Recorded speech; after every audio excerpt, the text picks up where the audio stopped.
Such a good song. It is a good one. Such a great song. Cure the Dawn, ladies and gentlemen. So good. So good. All right, welcome everyone to where's the banner? There it is. Welcome to the No Credentials Required, where you don't need to press pass to talk sports. We are proudly presented by Belly Up Sports. My name is Ryan McCarthy. I'm one of your hosts. To my right is a man who is up for the next head coaching candidate for Penn State University because James Franklin sucks. Dustin Henry. Dustin, how are we doing tonight? I'm doing all right, other than the fact that I'm not getting paid $50 million to sit home like James Franklin. Gosh. I'll take that money, though. I'll take that money. We'll do great things here at No Credentials Required with that money. Oh, and heck yeah. Let me just say, you did a great job flying solo on Saturday. Sorry you had to do that. And also, thanks to Jared from the corner booth for filling in my chair. And I'm back. So as I usually do, back! I'm back. Some people are happy to see me back. Some people are unhappy that I'm back. As usual, hello to both groups. Yeah. Hello to all the haters and losers out there.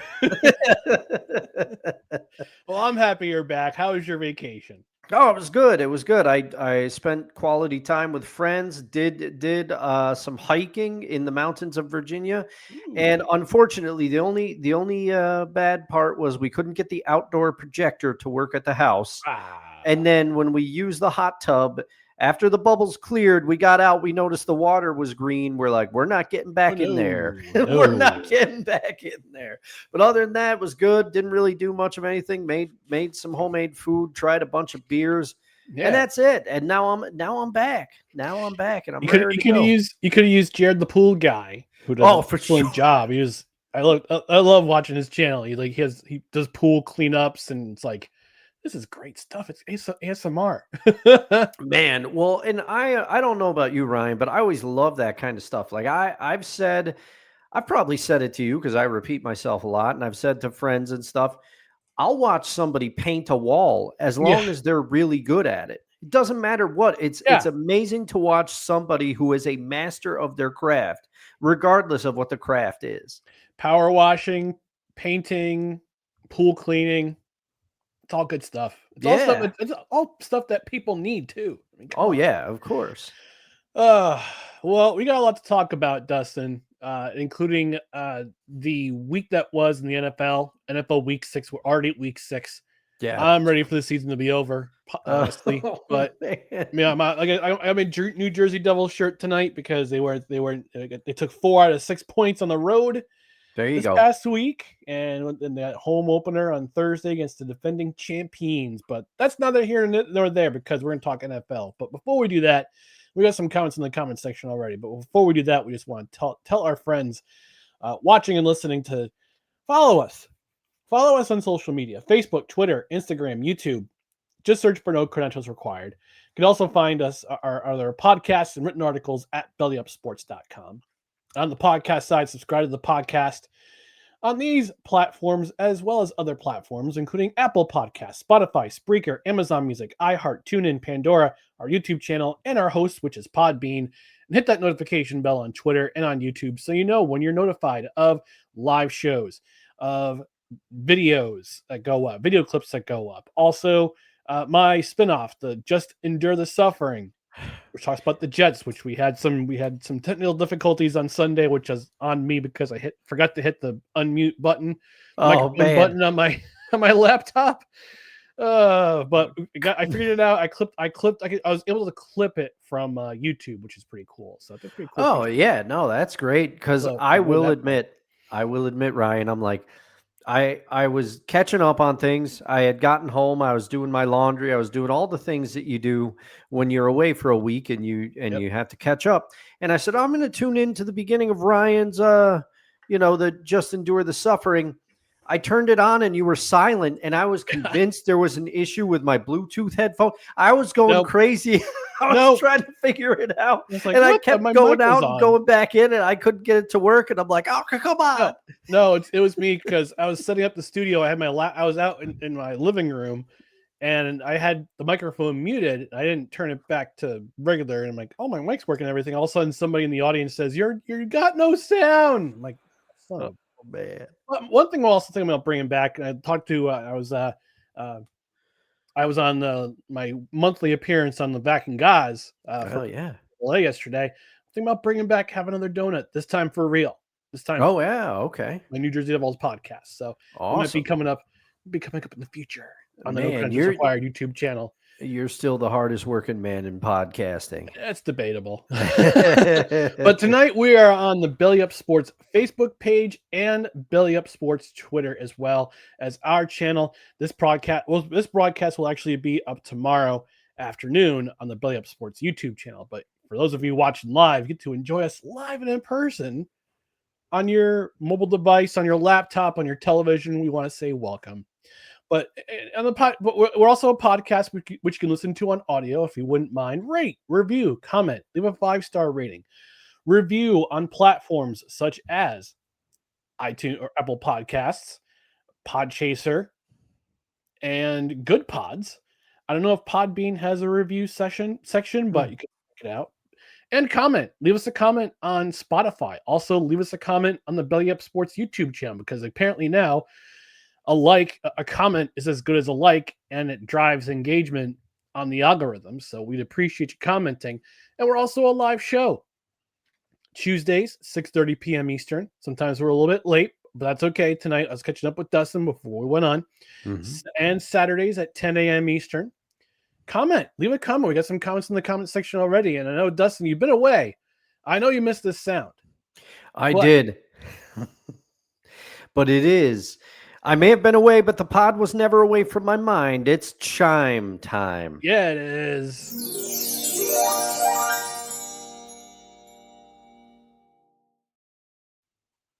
Let's take a look at the comments here. And on Facebook, it says, during this broadcast, you can send support to the creator by sending stars, digital gifts, a digital gift that helps us earn money. So yeah, if you're watching on Facebook, send a star, please, on the Belly Up Sports YouTube channel. Julie from Michigan saying, hello, gentlemen. She also says, this was a bust for me this past week. Yeah. Wasn't great. First Friday, that epic 15-inning game 5 of the ALDS, and Sunday night against the Kansas City Chiefs. No bueno. Oh, man. And don't look now, everybody, but it seems like the Chiefs are starting to get their stride a little bit offensively. I know, much to everybody's disdain outside of KC, they might be a thing again. It could be. We could be. But we're going to start this program talking about game 6. NFL Week 6. We're going to review everything. We're going to talk about the game of the year of the week first, Dustin. Since you haven't been here in about 10 days, tell the people at home who your game of the year of the week was.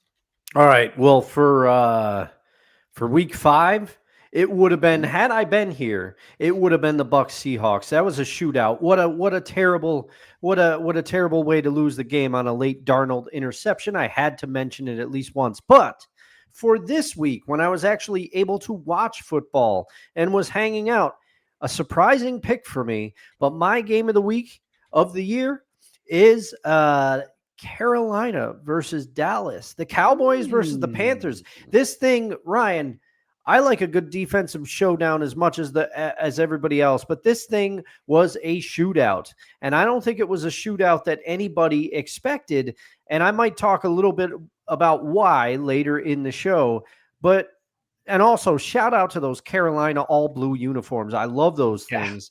They're looking nice, but also Carolina's looking nicer than they have in a little while right now. This one was a shootout. Rico Dowdle, for the second week in a row, he went off, and he said before this game, he said the Cowboys players should buckle their chin straps, and he lived up to it. He was running right through them. He had 30 carries for 183 yards and 56 yards receiving and a TD. The scoring didn't really start until the second quarter, really closer to the half. It was tied at 3 at the end of 1, but once it did, business really picked up. Thanks, JR. George Pickens, he's making some incredible catches for the Cowboys. He's really stepped in while CeeDee Lamb has been out with the injury. Pickens is their number one receiver right now. He hurdled the defender in this game for a big gain. He had a touchdown. He was really getting after it. Dak did what he can sometimes do. He threw for 261 yards and 3 touchdowns, and key for Dak, no interceptions. But this game really had a feel for a boxing match, because every time Dallas scored, it seemed like the Panthers could respond. Bryce Young threw 3 TDs himself. He did have the 1 interception, but it was on a tipped ball. So that wasn't totally on Mr. Young here. But Carolina opened the scoring in the second half. Rico Dowdle, that's when he got the receiving touchdown. Dallas responded with I forget how they responded. That might have been a George Pickens TD. You had two touchdown catches for Tedadora McMillan, high draft pick that a lot of people expected to do some things. It was just a back and forth affair. It was tied 27-27 late in the fourth. And on the next Carolina drive, they ended up going for it on 4th and 3 and converted. So Dave Canales going for it. And Fitzgerald, I believe a rookie for Carolina, converted a field goal, 3 seconds left to win 30-27. This game was a good one. Yeah, you were right. It was a 34-yard touchdown pass from Dak Prescott to George Pickens, and that gave gave Dallas a 4-point lead. And yeah, Panthers responded. I wouldn't say immediately, but it took them 10 plays in 5 minutes, and they scored. Scored a touchdown. Ted McMillan had his first 2 touchdowns in the NFL, so congratulations to him. But yeah, this was a back and forth affair throughout the entire game, and that was a really thrilling finish, and good for Carolina. They're 3-0 at home this year. I said Carolina was going to be a surprise team this year for many to watch, and as it turns out, with the exception of New Orleans, although New Orleans, I gotta say, they're, for a team that's with the record they have, they're not, and week 2 against Seattle. Yeah. They're tough. They're a tough out. Yes, we have a hive mind, Ryan, because I almost selected for my hottest take of the week is that the NFC South, don't look now, especially after last night. Carolina's 3-3. The Falcons are 3-3. The Bucs are good. And like you said, New Orleans is the ones that are lagging behind, but they fight. They're in the majority of their games. So it's not the worst division anymore. It's not. I mean, I thought the AFC South was going to be as pretty bad too, but no. Both South divisions, they're solid. Yeah, they're pretty. They're pretty solid, with the exception of Tennessee and the exception of New Orleans. New Orleans, although I would say New Orleans is a tougher out than Tennessee is. It's just sad. We'll touch up on the Titans in just a moment. But my game of the year of the week was from last night. Was one of the games from last night, and that was Bears versus Commanders. I didn't watch much of this game. Actually, I didn't watch any of the game because I was watching my New Jersey Devils beat Columbus, baby. I was texting back and forth with my niece throughout the game, and we're just talking about the game, and but no, I scoped the highlights this afternoon after my doctor's appointment, and this was a pretty good game. This is a pretty good game. I thought at first, oh, Bears Commanders, this is gonna suck. But I have to admit, I gotta give flowers to Ben Johnson so far. I mean, Julie from Michigan's in the comments, she hates Ben Johnson now, but I gotta give him credit where credit's due. He hasn't been playing really, really well, especially Caleb Williams in that offense. They don't suck. Yeah, no, they and don't. Also, if you're Snowman, if you hear me, the Bears don't suck. But this is I will say, week 1, Bears played in week 1. They played at home against the Vikings. They built a pretty solid lead, and they let that lead get away. And same thing happened here. They built a 13-0 lead. Their defense forced two turnovers. One was an interception. One was a fumble. And this is in a wet environment. This was during a nor'easter. So this is not. I would say if you're a football like purist, this is football weather. This was football weather. This was mid-October. This was in the rain and the elements. Like this had the makings of like pure football heaven for those who are football purists. But getting back to the game, built a 13-0 lead. Their defense caused two turnovers. The offense turned those two turnovers into 10 points. Then the Commanders put 7 on the board after falling behind by 13. And for the rest of the first half, it was sloppy football. Sloppy football, punts, turnovers on downs. The Commanders missed a field goal. So it's 13-7 going in the locker room. Second half starts. They both exchange field goals. But then the tide started to turn for the Commanders. You see Jaden Daniels getting back to form. Had a nice 33-yard touchdown pass to Luke McCaffrey. On the Bears' next possession, they kick a field goal. And no, I'm sorry. They tried to they attempted a field goal. It got blocked. We're seeing lots of blocked really field goals. Yeah, we're seeing lots of blocked field goals in the NFL these days. I like it. This is what special teams are. Special teams make special plays. Yeah. So this is no exception. So the Bears had their field goal blocked, which turned into a touchdown by Daniels to the timeless Zachary Ertz. And they extended that lead. Bears respond immediately. They got a touchdown. Caleb Williams, nice catch and run to DeAndre Swift. Nice catch by Swift, who makes a move and then turns on the Jets and runs for a touchdown, 55 yards. Both teams, now they went for two. They decided to go for two, take a risk. Ben Johnson taking something out of Dan Campbell's handbook, and they went for two to try to tie the score. Did not get the 2-point conversion, which was important because it sets up the ending. It's like a really suspenseful movie. It's really going well. You're hooked in. Both teams punt. Washington gets the next possession after the Bears punt. They're driving down the field, trying to get the insurance runs, like the insurance points, you could say. But then on that third down, they're in shotgun. Okay, teams, you're driving me crazy. NFL teams, college teams too, and high school teams, if you're listening. Stop lining up in shotgun formation with 1 yard to go on third and fourth down, please, because things like this happen. And look what happened. Jaden Daniels tries to hand it off to McCarthy Merritt. Exchange gets botched.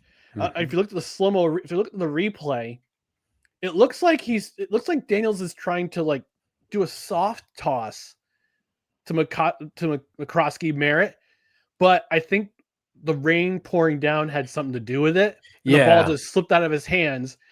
I think it's recovered by Nahshon Wright. By Nahshon Wright. 3:07 remaining. Bears go 36 yards. That's all they really needed. And Jake Moody, who I'm sure the San Francisco 49ers wish they kept on their team, probably gets the walk-off field goal. Bears. The Bears are 3-2. Yeah. Yeah. And they're in contention for a playoff spot. Right? That was their third straight win. Wow. Yeah. Absolutely crazy. Yeah. Credit to the defense, the Bears defense too. They generated turnovers in this game. I watched most of this game. These Monday doubleheaders are killing me, and we'll talk about next week. Next week, how am I going to stay awake to watch my team? It's starting at 10. But anyway,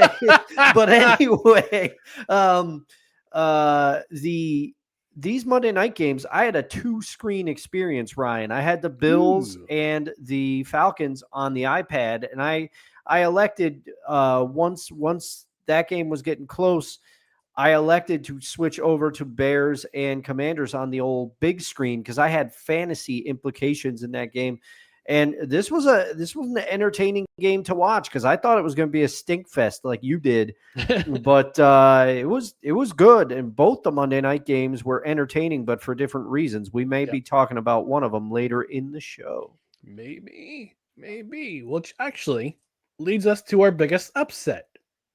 Interestingly enough, you talk about the Monday night game, and I'm going to talk about that other Monday night game, which was the Falcons hosting the Buffalo Bills. Nobody circles the wagons like the Buffalo Bills, except for in this game. If you happen to notice at home, if you're watching that game, I was actually flipping back and forth between Devils, Blue Jackets, and Falcons Bills because my brothers and I are in a group text, and they're talking about the game, and I'm just trying to keep up while I'm texting with my niece about the Devils game.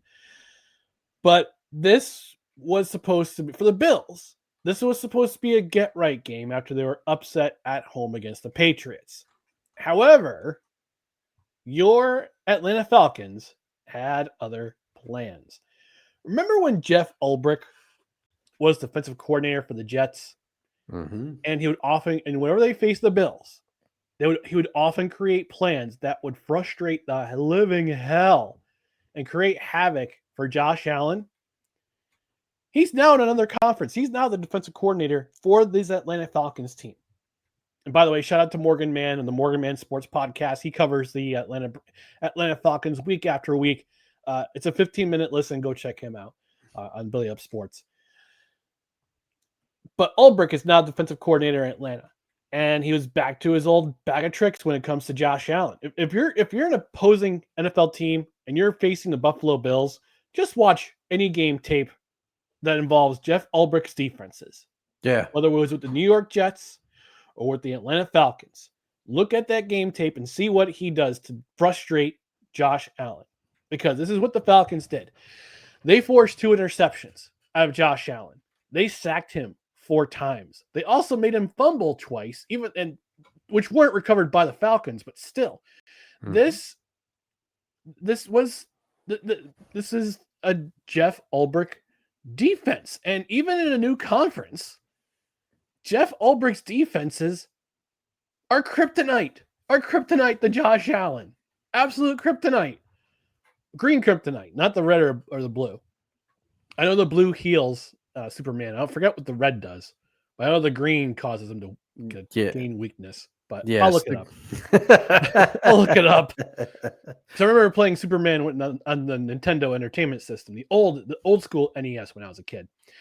Nice. Offensively for the Falcons, their offense. Remember a couple weeks ago when they went to Carolina and they absolutely stunk the joint? Yes. They're getting back on track. They're starting to gain momentum in terms of production. Michael Penix Jr., another solid game, 250 yards, 2 and a touchdown. But I have to ponder this question. This might be hot takey. All right. But I'm going to push through. Could Bijan Robinson be an MVP candidate? I think so. Yeah. I mean, but you're asking the wrong guy. We may as well start calling me Petey on this show because I love running backs, man. But I did not pick one for my most impressive performance this week. Oh, foreshadowing. Yeah. But I have to wonder if Bijan Robinson, because he's so viable for this offense. Yeah, I have to wonder if he's a candidate because he had 170 yards rushing. He had an 81-yard touchdown score. And so far this season, he has 484 rushing yards in 5 games. That's third in the NFL. Jonathan Taylor and James Cook are ahead of him. He also has 338 receiving yards and a touchdown. Yes. Now, he only has 2 total touchdowns. It's hard to believe that last night was his first rushing touchdown of the season. But he only has 2 touchdowns. I think if he gains more scores, he's got 12 more games to put himself on the board for league MVP. If he has more touchdowns, then yeah, he's definitely in contention for MVP. I mean, you could look at Jonathan Taylor, James Cook, Baker Mayfield as your early MVP candidates. Mm-hmm. Bijan Robinson has to be in the discussion. For sure. And he's got 12 more games to put more touchdowns on the board. Also, Drake London had 170 yards receiving and a touchdown. So solid effort for the Falcons. If you were a Falcons fan and you made your way out to Mercedes-Benz Stadium, took the MARTA, whether by train or by bus, or you were one of those poor suckers that had to pay $60 for parking. Oh, man. I don't know if it's true or not. I'll have to look that up too. But if you were a Falcons fan and you were in the open roof of Mercedes-Benz Stadium, you are a happy person. You are a happy person going home. If you're a Buffalo transplant or you traveled down to Atlanta for the game, you went home a sad panda or a sad Bills fan. So that's my biggest upset of the week. Dustin, what about you? Your biggest upset in week 6? Well, my biggest upset, and I know, okay, people might yell at me that I need to have an asterisk because this game still happened while I was still in Virginia, but I did catch up with the highlights, and this was the most surprising score to me. It's the Thursday night football game. It's the Giants over the Eagles. I don't think anybody, okay, it's undeniable that Jackson Dart has injected some life into this Giants team along with Cam Scatterbo and their defense, which we've been talking about, primarily you more than me, Ryan, but we've both been saying it. Their defense is good. Giants defense has a pass rush. But, man, I still don't think with the Eagles and all the weapons on offense that they have, and we can talk about the turmoil. We can talk about what A.J. Brown's tweeting. We can talk about all these things. Man, you're supposed to beat these kind of teams. You have to beat a 1-4 team that is a rival in your division when you are 4-1. You have to be the best in the NFL. You have to beat teams like this. But this game was really never in question. The Eagles just looked out of sorts for this one. The Giants led at the half, which I don't think anybody saw coming. No. But then most people are saying, okay, all right, the Eagles are going to figure it out in the second half. They're going to get it. They're going to get it going. They're going to get it. And even with the way the Eagles ended the half, it was kind of foreshadowing. They were driving, but then they just ran out of time because they had no timeouts left and they couldn't spike the ball because it was 4th down. They just they were trying to line up to do something. They couldn't do it. There was a throw that Jalen Hurts made where he overthrew Devontae Smith. Devontae Smith was wide open. If Devontae Smith catches that, if it's not an overthrow, that thing's a touchdown. So they just looked out of sorts. The Giants defense, they didn't like destroy Jalen Hurts with sacks, but they were opportunistic. Brian Burns got 2 sacks, and both of them stopped Eagles' drives because they lost yardage on them. And they also limited Saquon to only 53 yards rushing, while Cam Scatterbo had 98 yards rushing and 3 touchdowns. So, I mean, hats off to the Giants defense, but it's also, they just looked out of sorts, the Eagles. Hurts threw a interception deep in the red zone to one of the Giants cornerbacks, Flott. Flott took the ball all the way back for a Giants TD. So nobody saw this coming. The Giants kind of dominated the Eagles. They looked good, but I am legitimately concerned for the health of both Jackson Dart and Cam Scatterbo, because Cam Scatterbo runs hard, and his own mom said that he's basically an idiot. and then the other, I think she said it with love, but also it's just tough because Jackson Dart, he had to leave this game for a couple of plays again. Russell Wilson came in again because Jackson Dart he's just taking hits. He's taking hits. I'm going to take my imitation of Giants fans when Russell Wilson threw that incompletion. Boo! Yo, bum, get off the field. We want Jackson Dart. Man, but what an upset, Ryan. I know I didn't get a chance to see it, but I caught up with it, and it shocked me. And you know what? I'm happy for the Giants fans out there. We know a couple of them. Our tribal chief, he's got to be loving it. And, of course, Uncle Al as well. What should I? Maybe I'll wear my Yankees hat and do a little hat tip when I reference The Uncle New Al. York Yankees.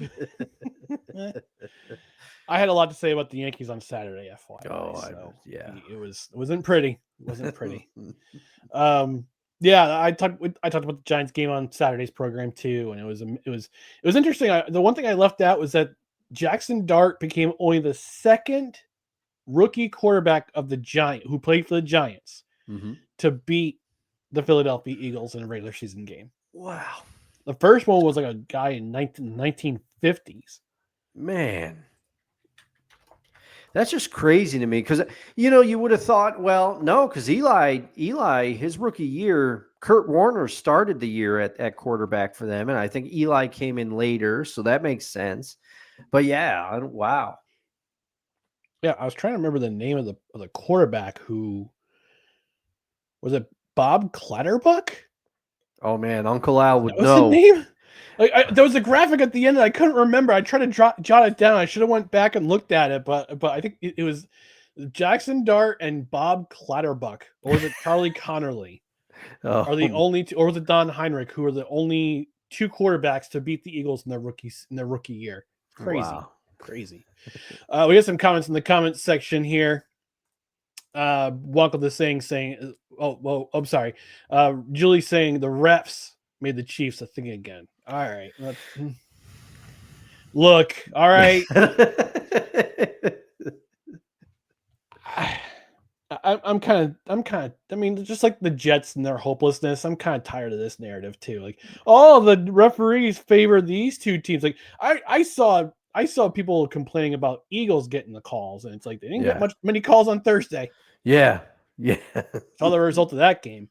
Wonka the saying, sorry, I'm late. Hey, Indy is doing good for old Brando Calrissian. Brando! He's watching.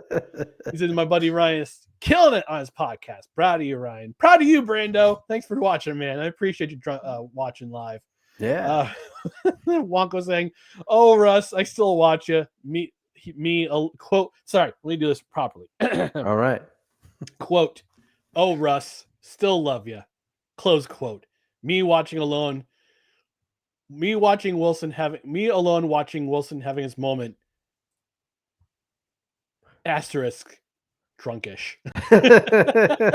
Hey man, Wonko, I'm with you. I'll never forget what he did for the Seahawks. His exit might not have been pretty, and post Seahawks it hasn't been great, but I defended him a few weeks ago on Seahawks sessions when Tony Gonzalez made those comments about him playing himself out of the Hall of Fame. And I said, if Eli Manning is in consideration, we cannot live in a world where Eli Manning is in the Hall of Fame, but Russell Wilson is not. Yeah. Do not forget what a man he was in his first 10 years in Seattle. So I'm there with you, Wonko. Oh, by the way, while you were talking about the biggest upset, I did some real-time research.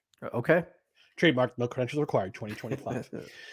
Parking at Mercedes-Benz Stadium can range from $30, which is pretty reasonable, to over $60 for major events. They have surge pricing parking now.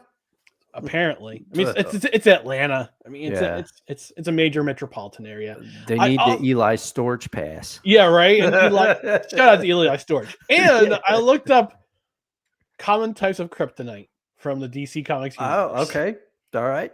There's not 3. There's several. Oh. Let me name them for you. Green kryptonite, which we all know causes weakness, pain, and power loss in Kryptonians. Red kryptonite, which I couldn't remember what it did, but apparently here it says causes unpredictable and bizarre effects, such as removing inhibitions or causing a mental breakdown. Ooh. Oh man! So we could see a slutty Superman or a completely gonzo Superman. Promiscuous man. Yes. I don't know. There you go. There's a Halloween costume for you, Dustin. Slutty Superman. Yeah. Which might be the title of this episode. Yeah. Might have to. Blue kryptonite affects Bizarros, like bizarre Superman.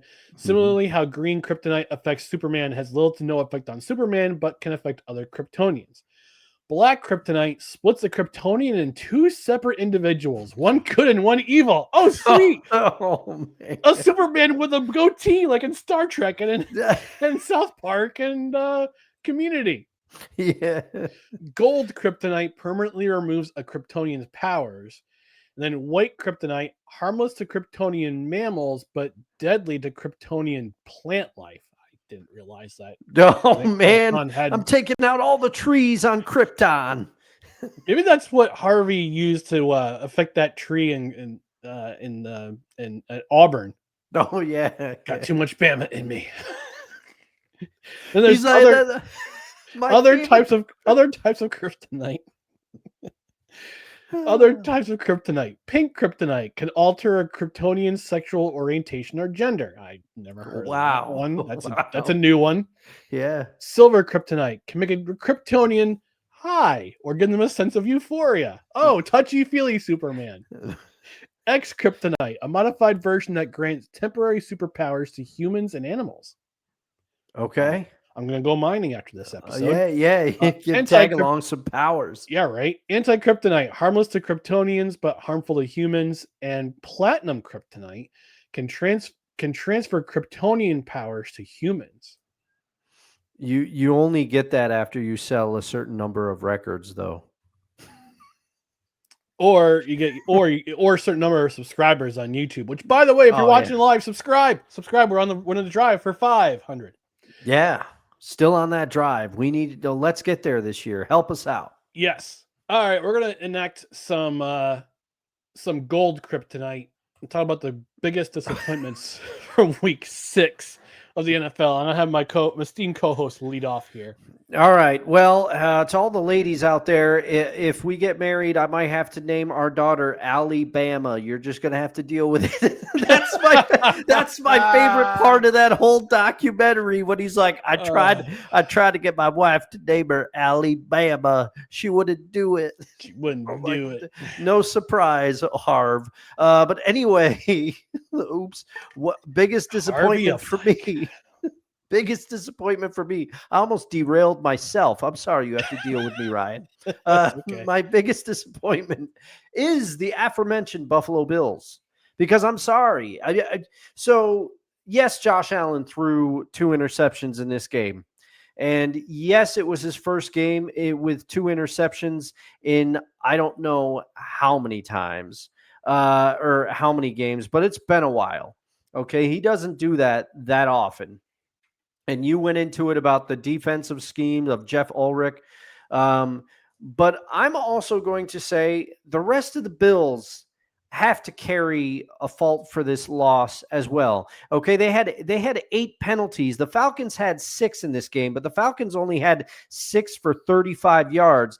The Bills had 8 for 64 yards. They almost doubled the penalty yardage of the Falcons. So they were sloppy. Also, the run defense did nothing to stop Bijan Robinson. He absolutely gashed them for 170 yards rushing. He was averaging 8.9 yards per carry. That's pretty much a first down per carry. Yeah. So, I mean, it's ridiculous. And he also, he had 6 receptions in this game for 68 yards. So it goes to your argument for his potential MVP candidacy if he gets more touchdowns. But the Bills were just sloppy in this one. Not just Josh Allen. He was a part of it because, like you said, he fumbled twice, and the fumbles didn't really affect the Bills. Those 2 interceptions were bad, but it's also, you can't get penalized that much, and you can't lay the blame solely at Josh Allen when a running back goes for almost 200 yards for you rushing on the ground, and also then is the team's second leading receiver behind Drake London. You've got to do something. Now, I understand Bijan is a dynamic talent at running back. He might be making a strong case for it to be one of the most talented running back in the NFL, if not the most talented.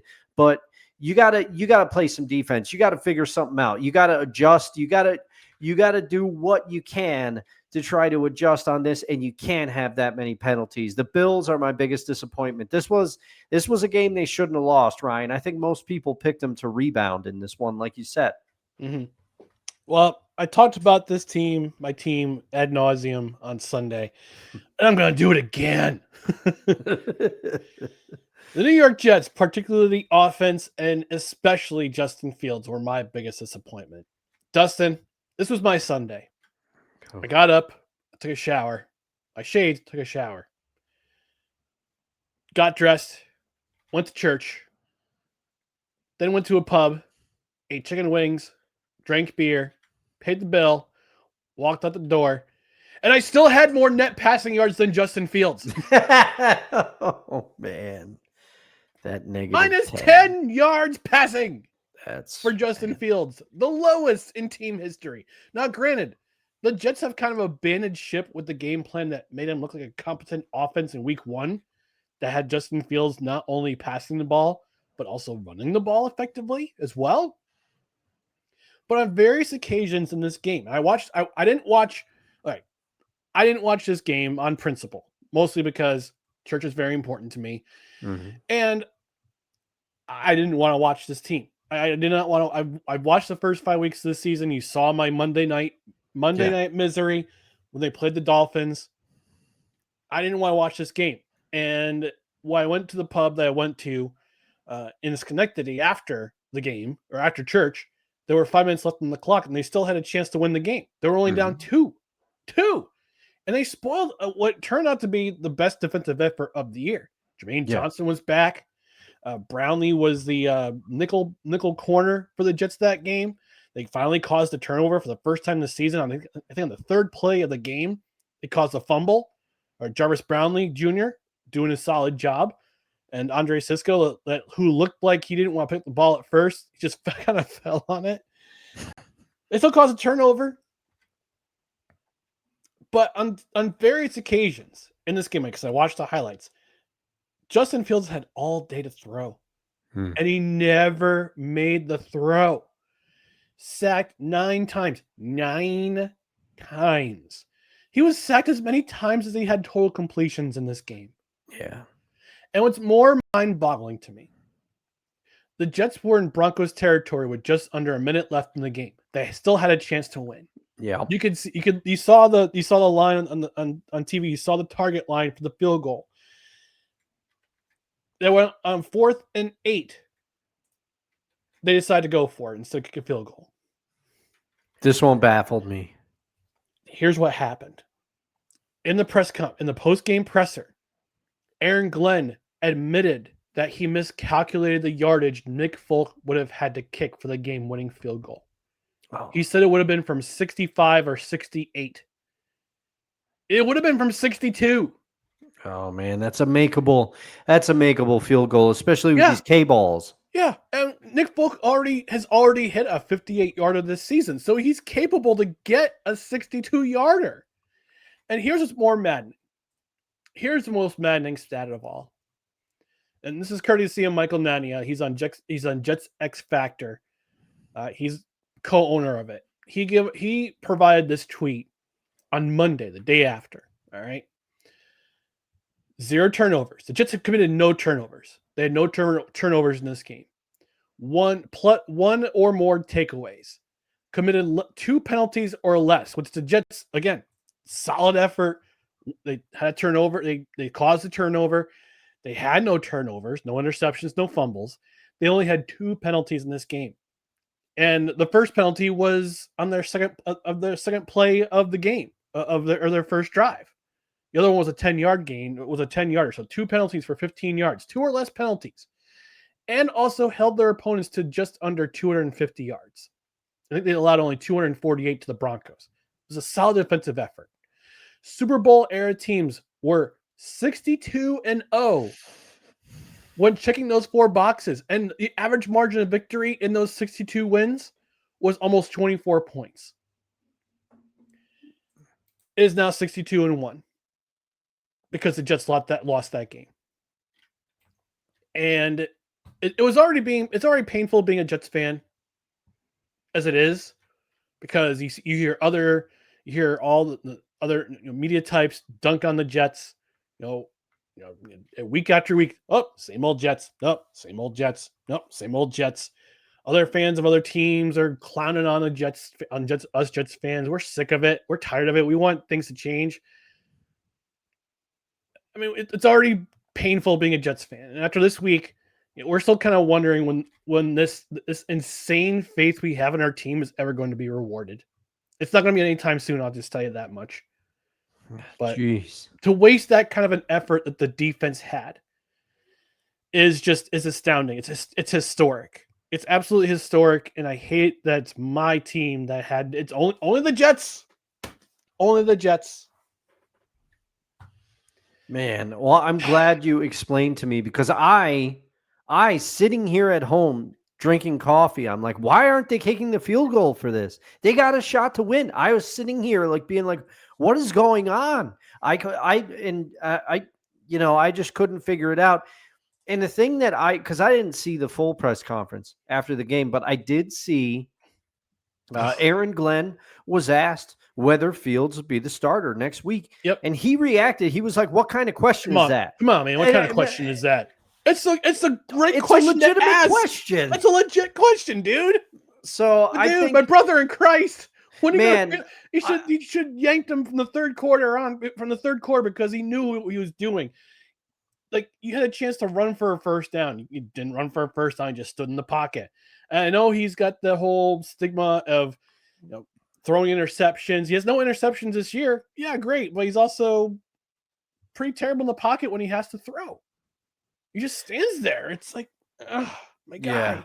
Yeah. And, count me among the one. I was thinking he was going to be good in New York. I thought it might be good for him because he had moments as a Pittsburgh Steeler. There's no denying that. They were 6-2 with him as a starter, I think.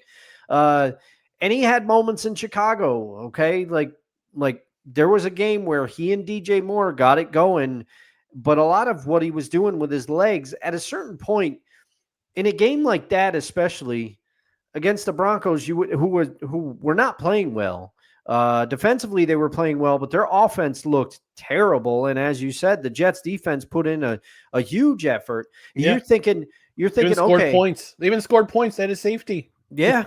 Yeah. You're thinking, okay, let Justin Fields. This game's a sloppy game. There's no getting around it. If you're going to keep Justin Fields in there, let him use his legs. Let him let him do what feels natural to him. But for me, Aaron Glenn, there's been a lot of speculation whether he makes the season, what goes on. You don't want to touch up on that in our biggest takeaway. Sorry. All right. You don't want to ride a guy in his first year, but to react the way that he did when they said, hey, is Justin going to start next week?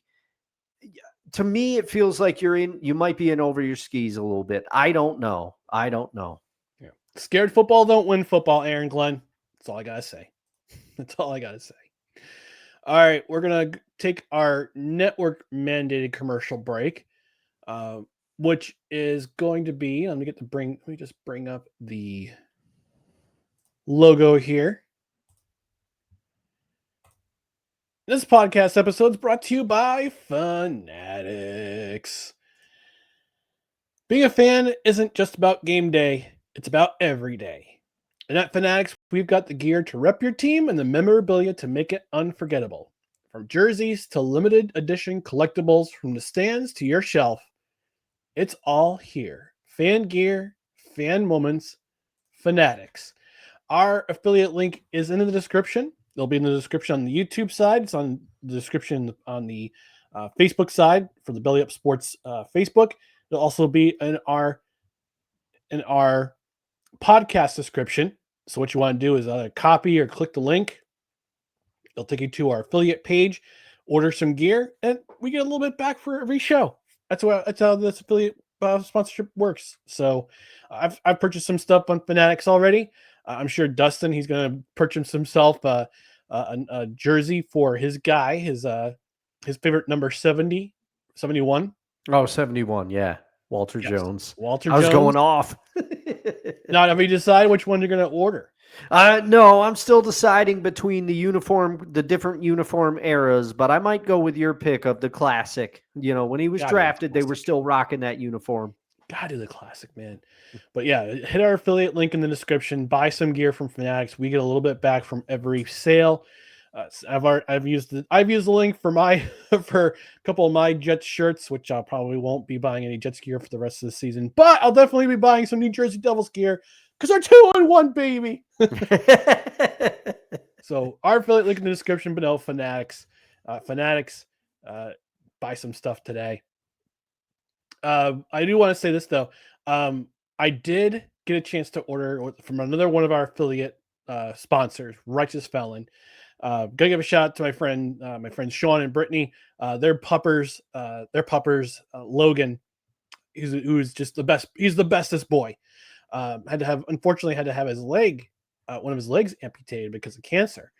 So when they were up here last week, I said I'm going to send him a care package of dog treats from Righteous Felon and Craft Jerky. They came today. I got a photo, a text message from Brittany saying that they got the package. I ordered 6. I couldn't get the variety pack because they were sold out. Okay. But I got them 3 beef and 3 chicken. They were out of the duck, but it came today. And Brittany said that he inhaled those treats. So Righteous, and you've got a customer now, Righteous Felon, thanks to us. And I reminded her, use promo code NOCREDS at checkout. Yeah. You get 15% off your order. So another I guess you could throw in a second affiliate sponsor, Righteous Felon. But yeah, you've got the Logan approved, and Logan and Pickles approved. Mm-hmm. Righteous Felon Wild Ranger dog treats.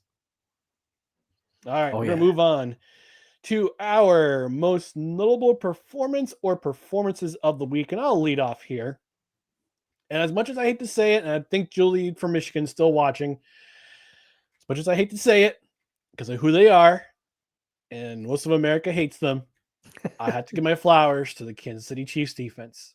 And I noted on Saturday morning, I said, Sunday night's game was going to be one of the games to watch this week because the Detroit Lions were facing a defense that was 5th overall in the National Football League. And the Lions were on a 4-game winning streak. They were on a heater. They were on a 4-game heater. They were scoring 40 points per game. They were averaging 40 points per game in that 4-game heater. And it was going to be one of those games that you had to keep your eye on to see what how the Chiefs would scheme against the Lions offense. And they did their job. Mm-hmm. They did their job.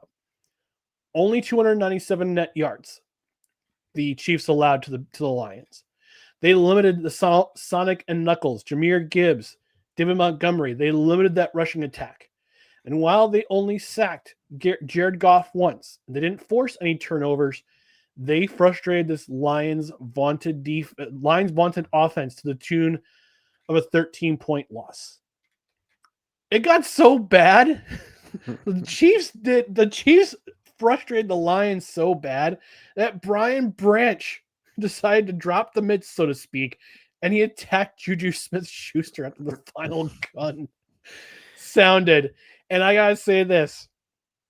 Now, the both of us predicted Philly, Baltimore in the Super Bowl. In Baltimore, we are still very we're sorry. We're still apologetic. We're very sorry for both the Orioles and the Ravens. But if the Chiefs and the Lions meet in Santa Clara in February, fireworks, baby. Fireworks. Yeah. It's going to be so good. So good of a Super Bowl. So that's my most notable performance of week 6. How about yours, Dustin? What was your most notable performance? All right. Well, there's a lot of things. I was almost going to pick the Broncos for sacking Justin Fields 9 times, but I figured you might talk about that. I was almost going to pick the Seahawks because they got after the Jags a bit, sacked Trevor Lawrence 7 times. Oh, shoot. I forgot. Hang on. Yeah. Homer alert. Oh yeah. And I didn't pick them. And I was almost going to pick the Colts offensive line because there was a particular run in their game where Jonathan Taylor wasn't even touched until 12 yards down the field. Yeah. That's partially Jonathan Taylor, but you got to credit their offensive line. But when Jackson Smith-Njigba has the game that he had, yeah, I gotta pick him. Half, man. I gotta pick him. That first half, he had 117 yards and a touchdown after the first half. the first half. Now he finished with sometimes you have to write everything down, everybody. Yeah. He finished with 162 yards, and he is leading the NFL right now through 6 games in receiving yards, 696 receiving yards through 6 games. Now, I am not a mathematician, Ryan, but even I know that that's over 100 yards per game. 100 yards. He is single-handedly, and Kevin enters the chat, and it's like he knew it. He knew it was coming.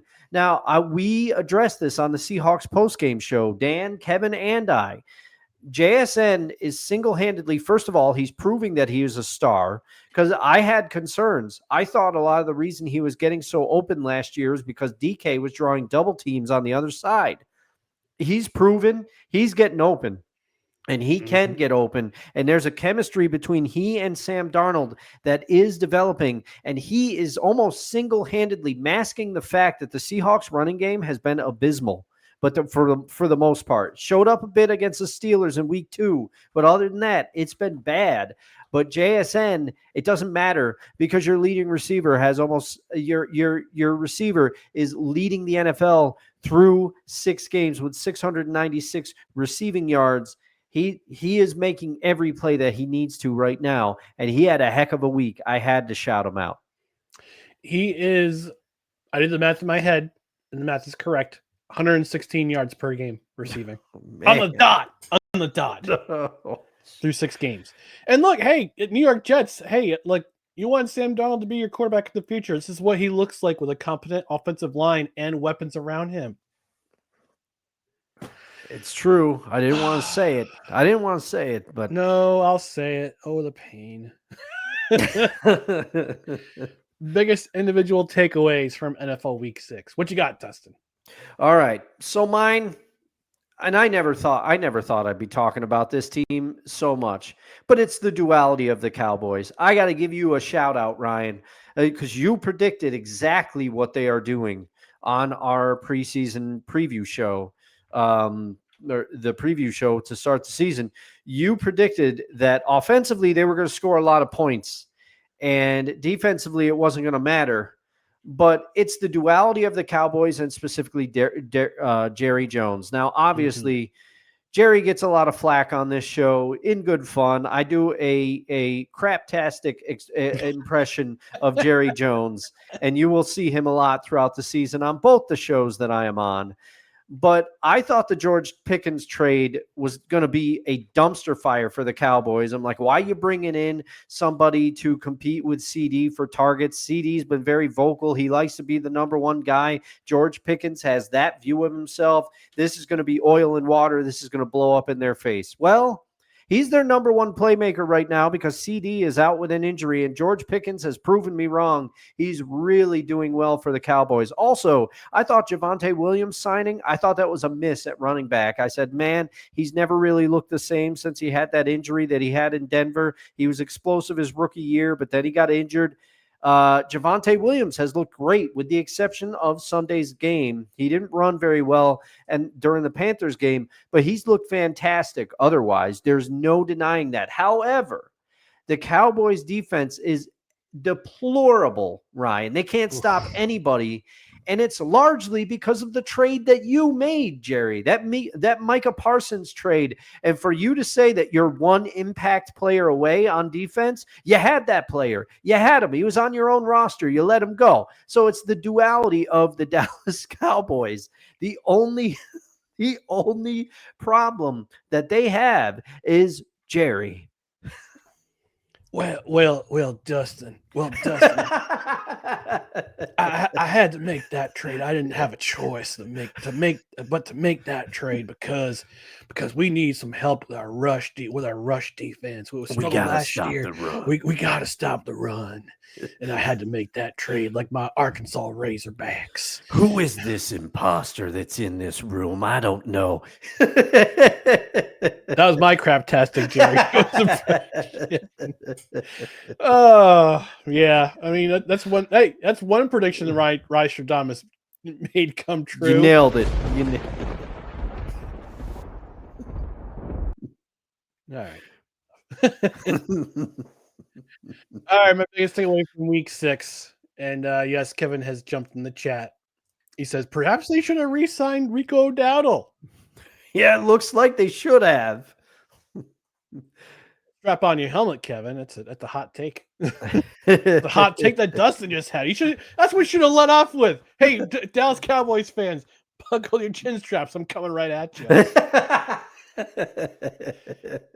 I'm sorry. I should have kept my chin strap buckled when I played defensive line for the Arkansas Razorbacks in 1960.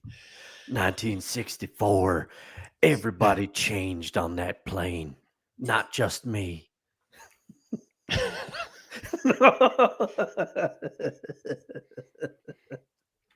All right, my biggest takeaway from week 6.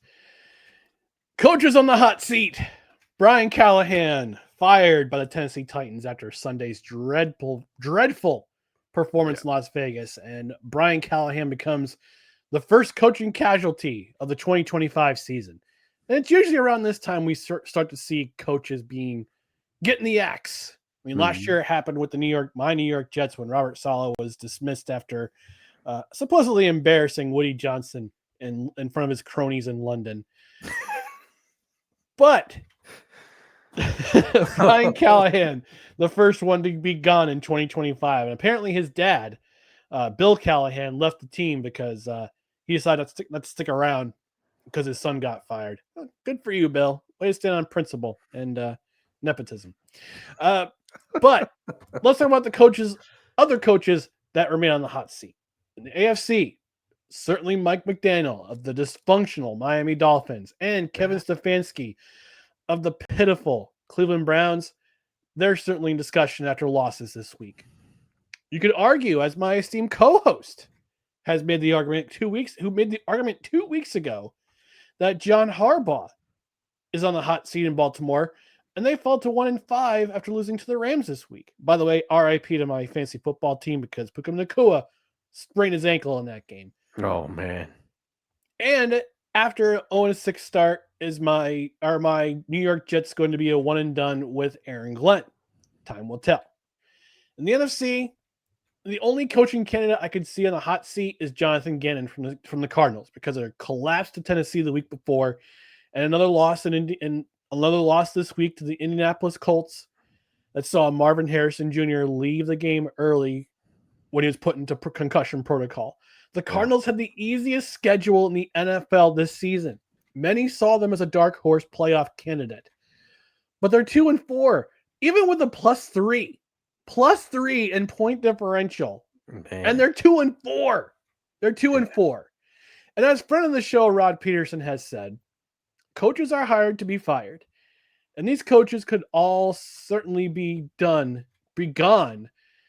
at the end of 2025 or sooner if things don't turn around. Kevin's saying the coach of the Browns needs to stop embarrassing us Kevins.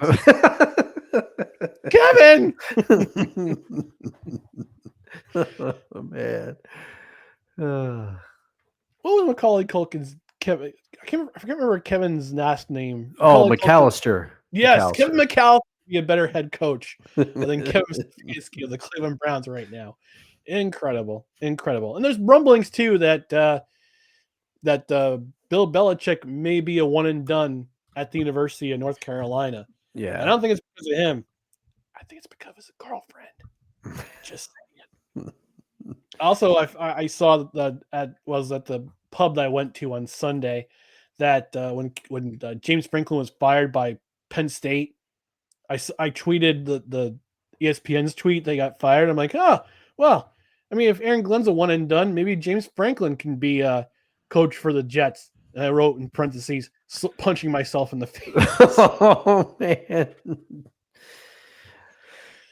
All right, well, that's our biggest individual takeaways. We've discussed everything, just about everything in week 6, except for the cut the brakes, pick 'em challenge. Because I cut the brakes! Wild card, bitches! Yeah! What? Here's the wild card. We didn't make any picks this week. yeah. I screwed up. Yeah, I screwed it up. I forgot to send Ryan my picks. I was supposed to. But the Cut the Breaks Pick'em Challenge is presented by Royal Retros, King of Throwbacks. 15% off your order plus free shipping with every order of $100 or more at royalretros.com. And I gotta say, we earned ourselves some commission cash from them recently. So thanks for all of you who ordered using our promo code CREDHEAD at checkout for 15% off your order. So yeah, royalretros.com, Cut the Breaks Pick'em Challenge. We'll do better next week. We promise. We'll have picks next week. Do better. We'll have picks on Saturday. I promise you that. Still 13. I'm still 13. I still got 13 points. Dustin still has 9. So nothing changed. Oh man, my picks are trash. Well, wait, didn't I gain a couple points because I picked the upset a couple weeks ago? I can't remember. That was 2 weeks ago, and then none of your picks panned out last week. I forgot how bad you had the Bills, the Cardinals, and the Browns as your upset pick. That's right. That's right. None of them. Now, in my defense, I thought that Joe Flacco was going to be quarterback in the Browns. Oh man, how about the Browns interdivisional trade to the Bengals? That's a rarity. Yeah, it's brown on brown violence right there. Wow. Wonka's saying surprise ending. Nice. I don't think about my picks while you guys are picking. Well, hey. Join the fun, Wonko. Just say, just tell us who you're picking this week. Yeah. I pick Bishop Sycamore by 1,000. Just kidding. All right. Before we get out of here, it's that time to reveal our favorite athletes to wear the number of the episode associated with the episode number of 2025. And this is number 74. This is episode 74 of the year of our Lord 2025. And I'm going to break it out for the second consecutive week, or second consecutive episode. Homer alert! On Saturday, my favorite number 73, it was Joe Klecko. Mm-hmm. This week, or this episode, it is Nick Mangold, longtime center for the New York Jets, 7-time Pro Bowler, 2-time All-Pro, played all 11 seasons with my New York Jets. And again, was a part of that offensive line that was paving the way in 2009 and 2010 for Thomas Jones and Sean Green, and that rushing attack that was helpful. That was one of the best offenses and rushing offenses in football before they handed the keys to the kingdom to Mark Sanchez. And oh boy, oh man, what a downfall that is. But Nick Mangold, man, he's an ambassador for the Jets on the field and off the field. And there was some sad news that came out today that he made on his website, that he made on social media, that it turns out that he needs a kidney. He needs a new kidney. And it's appropriate. It's interestingly enough that episode 74, my favorite athlete to wear number 74, puts out this release on social media today. And I'm going to read this from his social media. It says, to my New York Jets and Ohio State Buckeye communities, this isn't an easy message to share, but I want to be open about what's happening with me and my health. In 2006, I was diagnosed with a genetic defect that has led to chronic kidney disease. After a rough summer, I'm undergoing dialysis as we look for a kidney transplant. I always knew this day would come, but I thought I would have more time. Unfortunately, I do not have any family able to donate at this time, so this is why I'm reaching out to you, our New York Jets and Ohio State communities. I'm in need of a kidney donor with type O blood. If you are willing to find out if you are a match and donate a kidney to me, please go to columbiasurgery.org/kidney-transplant and click the link to indicate I want to donate my kidney. Use my full name, Nicholas Mangold, and my birth date, 1/13/1984. I'm deeply grateful to anyone who would consider donating. Most of all, I'm thankful to my family who has been my rock every step of the way. The situation reminded me how lucky I am to have such an amazing family, friends, and community around me. While this has been a tough stretch, I'm staying positive and focused on the path ahead. I'm looking forward to better days and getting back to full strength soon. I'll see you all at MetLife Stadium in the shoe very soon. With gratitude, Nick Mangold. And I'm going to say this for somebody who had a family member this year who had a kidney transplant, and she's doing amazing. I'm a big advocate for transplants, man. Mm-hmm. Like they work. I mean, it worked for my sister-in-law. Praying to God this will also work for Nick Mangold.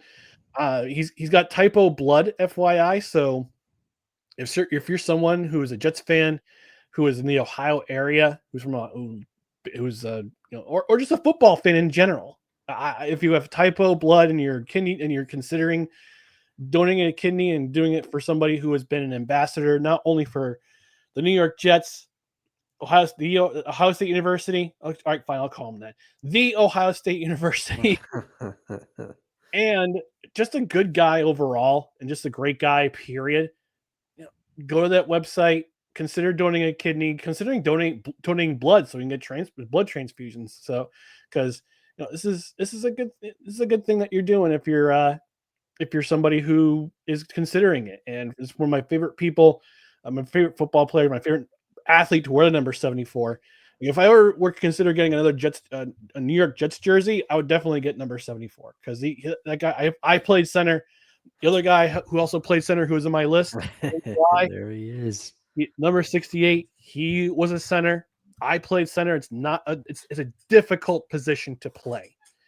And if I had the blood type, I would consider donating. But yeah, it's tough that he has to go through this, and he has a rare genetic condition that has led up to this. And I'm hoping and praying, and that he gets the transplant and gets the medical help that he needs. And Blanco's saying, God bless Nick Mangold, number 74 at Ohio State University, also with the New York Jets. And I love the fact that he was selected back in 2006, 29th overall by my New York Jets, and he was a lifelong New York Jet. Didn't go anywhere, beloved by just about every New York Jets fan. Like universally, one of the rare Jets that's universally loved amongst our fan base. And if I had the means to do it, I would definitely give my kidney to him. We jokingly say when our favorite players go down with an injury, I'm going to give my left knee for this person. Well, now you have the chance to literally give your kidney to a guy in need, like Nick Mangold. So I'm praying for him. I'm praying for you, Nick. I don't know if you're a big fan of the show, big fan of the choir. I know you're watching right now, watching live. I jokingly say that, but in all seriousness, man, I'm praying for you, hoping you get the help you need, and I'll be pulling for you, man. And like I said, next time I get a Jets jersey, I'm definitely gonna rock number 74, Nick Mangold's name in the back, because you were my guy during all those years with the New York Jets, even the times during the ground and pound with Rex Ryan and having to go through the years with Todd Bowles as your coach too. So, and again, beloved New York Jet, universally loved among the Jets fan community. So that's my number for 74. I've talked long enough. So got your favorite number 74. Yeah, well, before we get into it, first of all, I'm hoping for Nick Mangold that he gets a donor too. So if you meet the criteria, consider giving him a kidney and helping this man increase his quality of life. But my favorite number 74 is, and thank you for the assist, Ryan, because you reminded me about this player after I had a gaffe in selecting my number here. But it's John Carlson from the Washington Capitals, and it's nice to get some hockey on here because I've been going heavy on the football right now. But he's a Stanley Cup winner with the Capitals. I think when they won in 2018. 14. I was going to say 14 or 15. I couldn't remember. Oh, 18.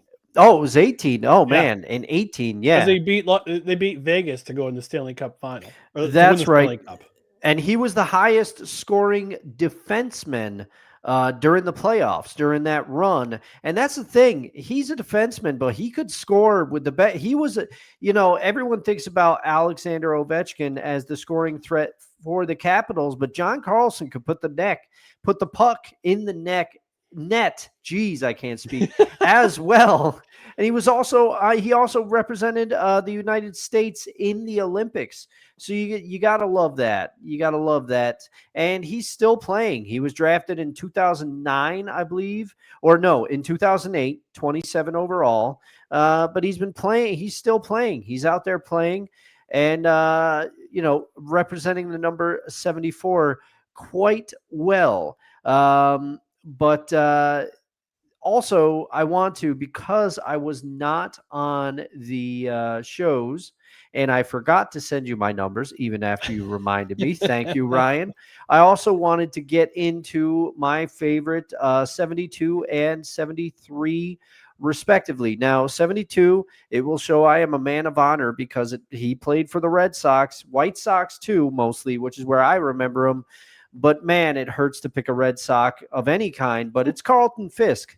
Number 72 at catcher, a lot of years for the White Sox and the Red Sox, respectively. I think he was drafted by the Red Sox in 1969, played his last game with the White Sox in 1993. His credentials speak for themselves. Go look him up. He had the most home runs by a catcher previous to Mike Piazza breaking that record. And now the big dumper, we saw he surpassed most home runs in a season. Will he get the all-time total for catcher? We'll see. But my number 73 is Larry Allen. He played for the Cowboys for most of his career. Very good. Go look him up as well. He's a Hall of Famer.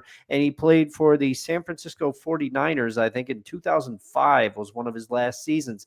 And ironically, that's where I remember him from because of the being in the same division as the Seattle Seahawks. So that's my 72, 73, and 74 respectively. Shout out to you, John Carlson. Hope you continue to play. Hockey is the sport where they can play for a long time, it seems. Yeah. It's an interesting lineup for the Washington Capitals. They all kind of grew together and they won the Stanley Cup in 2018. And that was the summer of Ovechkin. Partied every picture you saw was just him with the Stanley Cup with his big old toothless grin on his face, drunk out of his mind, doing keg stands at Washington Nationals games, which is hysterical. Well, and I will never understand why the Capitals let Barry Trotz go. He was a great coach for them.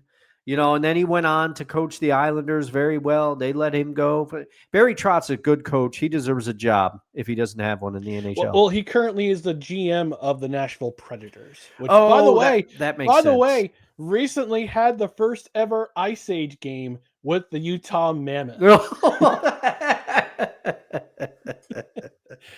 I forgot. I didn't know who won that game, but I know it was the Ice Age. They call it the Ice Age game. So, New Jersey Devils and the Seattle Kraken. They have the Cryptid Cup.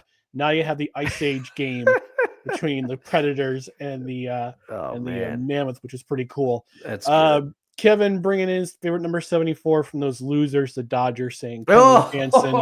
Jeez. Go Brewers! By the way, did you see that catch, that really nutty relay last night? No, I did not see that. I was watching have to watch the highlight. I will. You got to watch the highlight. It was basically a deep shot to center field by a Dodger.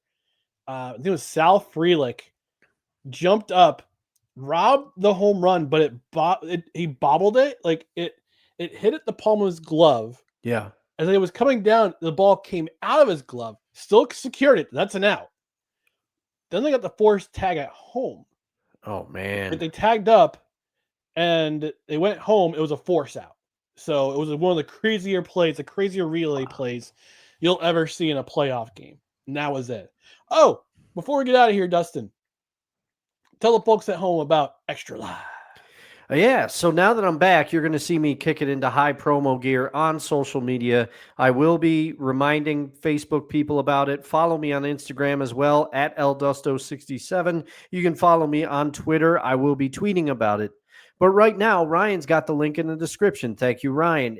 Go to www.extralife.org and search Dustin Henry. You will find me. What am I raising money for, you might ask? Well, for 8 straight years now, this will be my 8th year, I am raising money for sick children, specifically for my Children's Miracle Network affiliated hospital in the Albany area. I will be raising money for the Bernard and Millie Duker Children's Hospital at Albany Med for children with all types of sicknesses, whether it be cancer or they're going through something else horrific that children should like not a have kidney transplant, like Nick Mangold has. Yes.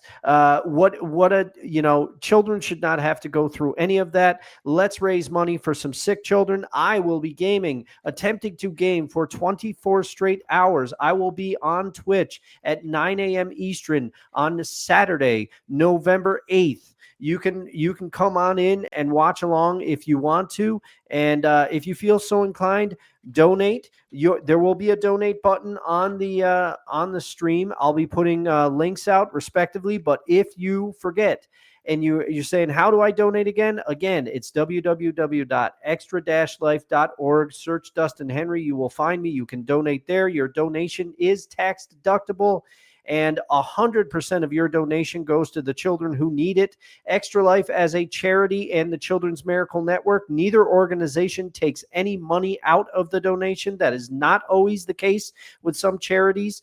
And hope to see you there on the 8th at 9 a.m. And if you feel so inclined, donate. If you can't donate, get the word out. If you're in our Discord, spread the word. If you're in other Discord servers, spread the word. Word of mouth helps too. Follow me on social media for more information.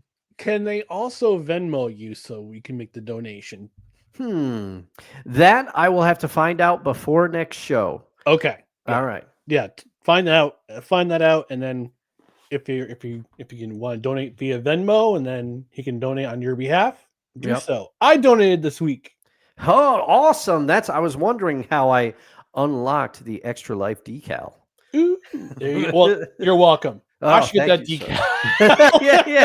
I'll give you the decal. I'm kidding. I got a few decals. I got a collection of them on my one of my guitar cases here. Nice. All right, we're gonna get out of here, and we'll be back on Saturday morning, 10 a.m. Eastern.